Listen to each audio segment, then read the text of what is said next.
முதல் அதிகாரம் 1 கடவுள் வாழ்த்து.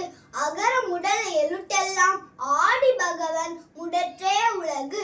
கற்றதனாலாய பயனன்கொள் வாளறிவன் நற்றால் தொழார் எனின். மலர்மிசை ஏகினான் மானடி சேர்ந்தார் நிலமிசை நீடு வாழ்வார். வேண்டுதல் வேண்டாமை இலானடி சேர்ந்தார்க்கு யாண்டும் இடும்பை இல.